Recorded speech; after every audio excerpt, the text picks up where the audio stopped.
எதுக்காக இந்த வீடியோ? உங்களுக்கு ஸ்பைன்ல disc bulge, disc protrusion, disc extrusion, இல்ல எனக்கு வந்து எலும்பு விலகி இருக்கு, எனக்கு ஸ்பாண்டிலோலிசிஸ் இருக்கு, என்ன ப்ராப்ளம்னாலும் சரி உங்க ரிப்போர்ட் அனுப்புங்க. நான் பார்த்துட்டு சொல்றேன் ஆபரேஷன் பண்ணுவோமா வேணாமான்னு. முடிஞ்ச அளவு ஆபரேஷன் இல்லாம சரியாக பார்ப்போம்.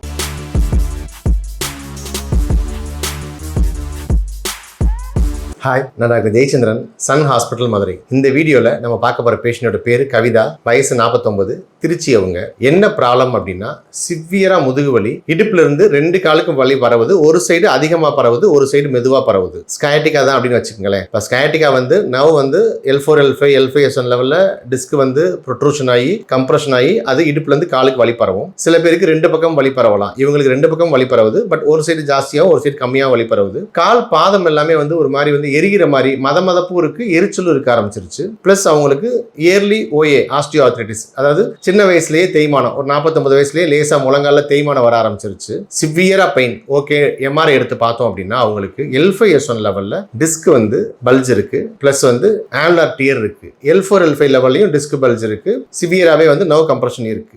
மெயினா L5 S1 லெவல்ல ஆன்டீரியோலிஸ்திசிஸ், அதாவது ஸ்பாண்டிலோலிஸ்திசிஸ்ல ஃப்ரண்ட் சைடுல ஏற்படுற அந்த எலும்பு விலகல் வந்து L5 S1ல இருந்தது. அதுதான் இவங்களை அதிகமாக பாதிச்சது.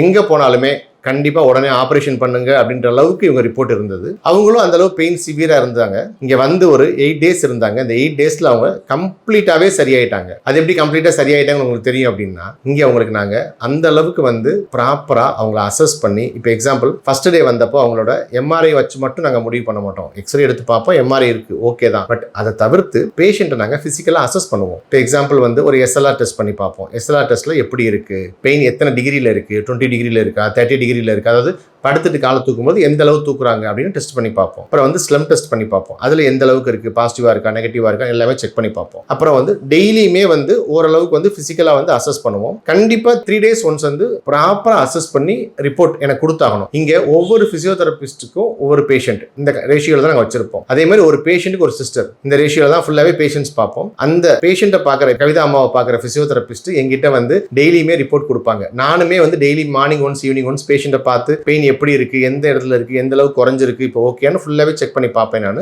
இவங்களுக்கு டீகம்ப்ரெஷன் தெரப்பி கொடுத்தோம், ரோபோஸ்பைன் டீகம்ப்ரெஷன் தெரப்பி கொடுத்தோம். அதன் மூலமா தான் இவங்க கிட்டத்தட்ட உங்களுக்கு சரி பண்ணுறது எங்களுக்கு 15 நாளைக்கு மேலே தேவைப்பட்டிருக்கும். ஆனா ஒரு வாரத்திலேயே இவங்க சரியாயிட்டாங்க. டீகம்ப்ரெஷன் கொடுத்த உடனே அவங்களுக்கு அந்த நர்வ் கம்ப்ரெஷன் கம்ப்ளீட்டாவே சரியாயிடுச்சு. யோசித்து பாருங்க, நிக்க முடியல, உட்கார முடியல, படுத்தாலும் வலிக்குது, திரும்பி படுத்தாலும் வலிக்குதுன்னு ரொம்ப சிவியர் பெயினோட வந்தவங்க இப்ப சுத்தமா எனக்கு வலியே இல்லை, நார்மலா இருக்கேன்றாங்க. நாங்க ஃபுல்லா செக் பண்ணி பார்த்தாலும் உங்களுக்கு இப்ப SLR டெஸ்டா இருக்கட்டும், ஸ்லம் டெஸ்டா இருக்கட்டும், எல்லா டெஸ்ட்டுமே வந்து இப்ப நார்மல், ஓகே, கம்ப்ளீட்டா சரியாயிட்டாங்க. அதனால தான் நான் ஒரு மினிமம் ஒரு 10-15 நாள் தங்கணும்னு சொல்லியிருந்தேன். ஒரு 8th டே அவங்களை அனுப்பிவிட்டோம். ஓகேங்க, நீங்க நல்லா சரியாயிட்டீங்கன்னு எக்ஸசைஸ் சொல்லி கொடுத்து அனுப்பிவிட்டோம். எதுக்கு எக்ஸசைஸ்? இப்போ அந்த லிஸ்டிசிஸ் ப்ராப்ளம், அந்த நர்வ் கம்ப்ரெஷன் ப்ராப்ளம் நாங்கள் சரி பண்ணி கொடுத்துட்டோம். நீ பெயின், அந்த இடுப்புல இருந்து காலுக்கு வலி பரவுனது, பட்டக்ஸ்ல இருந்த பெயின் எல்லாமே சரி பண்ணி கொடுத்துட்டோம். அந்த நம்னஸ், எரிச்சல் அதுவும் சரியாயிடுச்சு, ஓகே தான். ஆனா இது திருப்பி வராது அப்படிங்கிறதுக்கு என்ன கேரண்டி? திருப்பி நம்ம மசில்ஸ் வீக் ஆச்சுன்னா வர்றதுக்கான சான்சஸ் இருக்க தானே செய்யும். அப்போ அது வராம இருக்கிறதுக்குரிய எக்ஸசைசஸை சொல்லி கொடுத்து அதை இங்கேயே அவங்க நல்லா செய்ய வச்சு ஹாஸ்பிட்டலை சுற்றியுமே 2-3 கிலோமீட்டர் நல்லா நடக்க வச்சு தான் இங்கிருந்து நாங்கள் உங்களை அனுப்பியிருக்கோம். இப்போ அவங்க கம்ப்ளீட்டாக சரியாயிட்டாங்க. அவங்க ரிவ்யூ வருது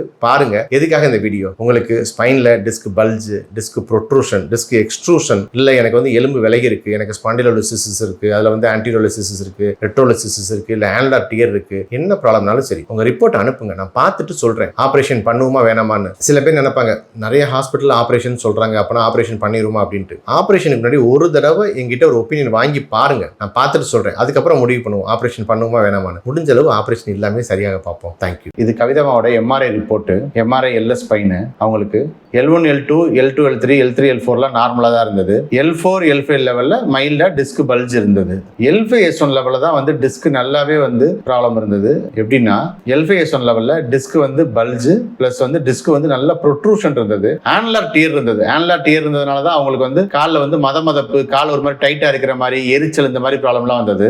இடுப்புல இருந்து காலுக்கு 2 காலுக்கு போற நரம்பையும் அழுத்தினதுனால தான் அவங்களுக்கு சிவியரா வந்து பெயின், மதமதப்பு, எரிச்சல், அந்த நர்வ் ரூட் ஃபுல்லாவே கம்ப்ரஸ் ஆயிருந்தது. இவங்களுக்கு காலைல 9 மணில இருந்து நைட் 9 மணி வரைக்கும் வந்து ப்ராப்பரா ட்ரீட்மெண்ட் கொடுத்தோம், ஓகே. பட் அதோட சேர்த்து இவங்களுக்கு டீகம்ப்ரெஷன் தெரப்பி மெயினா வந்து இவங்களோட இந்த ஸ்பைன், இந்த பாத்தீங்கன்னா உங்களுக்கு மெயினா இந்த L5 S1 லெவல்ல எந்த அளவுக்கு வந்து டிஸ்க் வந்து ப்ரொட்ரூஷன் இருக்குன்னு பாருங்க, தெரியுதா? இந்த டிஸ்க் ப்ரொட்ரூஷனை சரி பண்ணணும். இதை சரி பண்ணா மட்டும்தான் அவங்களுக்கு திருப்பி இந்த பிரச்சனை வராது. இல்லைன்னா அவங்க மறுபடியும் எனக்கு வலிக்குதுன்னு தான் சொல்லுவாங்க. எந்த அளவுக்கு ப்ராப்ளம். இப்போ இதெல்லாம் எப்படி இருக்குது, இது நார்மலாக இருக்குது, இது நார்மலாக இருக்குது, இது மட்டும் இப்படி இப்படி வளைஞ்சு இப்படி இதாக இருக்கா. ஸோ இந்த ப்ராப்ளமை சரி பண்ணுறதுக்காக நம்ம ரோபோ ஸ்பைன் மூலமாக நான் சர்ஜிக்கல் ஸ்பைனல் டீகம்ப்ரெஷன் கொடுத்து கம்ப்ளீட்டாகவே அவங்க சரி பண்ணி கொடுத்துரும். நல்லா இருக்காங்க. நான் 10 டேஸ்ல சரியாகிறேன்னு சொன்னவங்க 8 டேஸ்லேயே சரியாகி போனதுக்கு காரணம் இந்த டீகம்ப்ரெஷன் தான். இப்போ எக்ஸசைஸ் பண்ணி ஃபுல்லாகவே சரியாயிட்டாங்க, நார்மலாக இருக்காங்க. தேங்க்யூ. வணக்கம், என் பேர் கவிதா.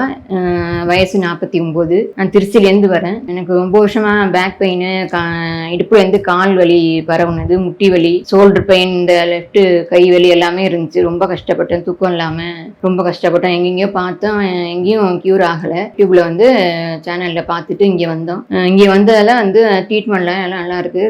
ஹாஸ்பிட்டல் ஸ்பெஷாலிட்டி எல்லாமே நல்லா இருக்கு. நல்ல ட்ரீட்மெண்ட் பண்ணுறாங்க. டாக்டர்ஸு, ஸ்டாஃப் எல்லாருமே நல்லா பண்ணுறாங்க. எனக்கு வந்து போன் விலகி இருக்கு அப்படின்னு சொல்லி சர்ஜரி பண்ணணும் அப்படின்னு சொன்னாங்க. நாங்கள் சர்ஜரி இல்லாத வலி என்ன அப்படிங்கிறதுக்காக பார்த்துட்டு இருந்தோம். அப்போ தான் இதை பார்த்துட்டு இங்கே வந்ததில் சர்ஜரி இல்லாமல் எனக்கு க்யூர் ஆயிடுச்சு. இப்போ வலி இல்லாமல் நல்லா இருக்கு.